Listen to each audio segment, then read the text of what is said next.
Hello and welcome to the Mental Health Minute. My name is Kaylee Anderson and I'm a licensed professional counselor working in the adult mental health here at Central County Services.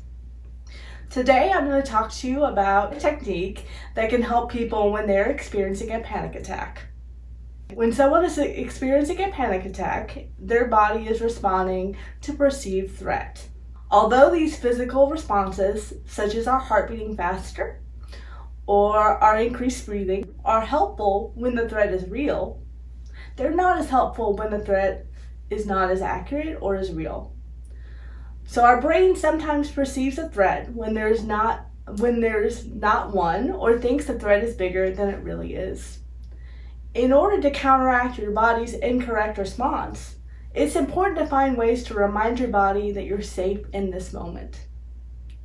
One great way to bring yourself back to the present moment and remind yourself that you're safe is a technique called grounding. In order to practice grounding, all you need to do is remember your 5 senses. So if I were to practice grounding, I would start by looking around me and trying to identify 5 things that I see.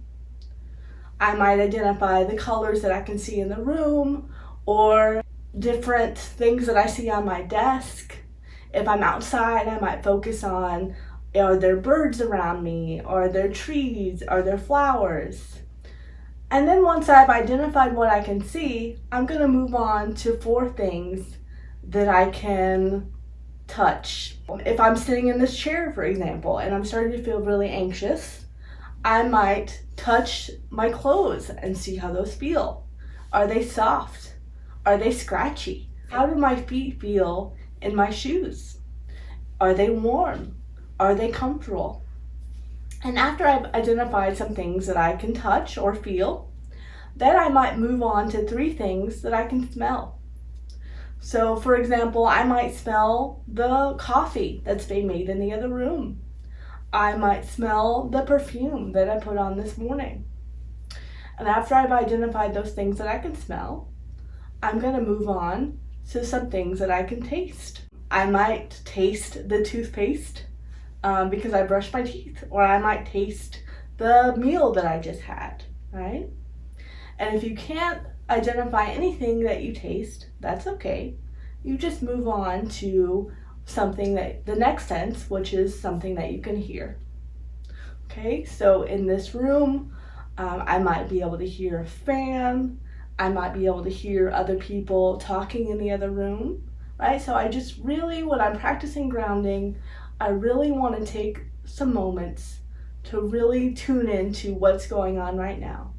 Because oftentimes anxiety stems from being worried about stuff that's happened in the past, or worried about stuff that's happening in the future. And so if we can really get back to the present, sometimes we find that to be very helpful.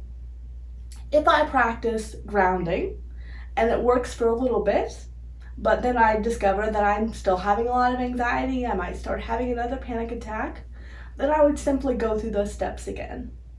And I really like grounding because it's something that you can do even if no one else notices that you're doing it. So I can do this completely by myself, completely in my head. I kind of go through the steps and I can be anywhere in the world and do it. So I could be in the middle of Walmart and have a lot of anxiety because there's lots of people around me, and without anyone noticing, I can go through my senses and help myself to get back to the present. I hope that you found this information helpful. Thank you.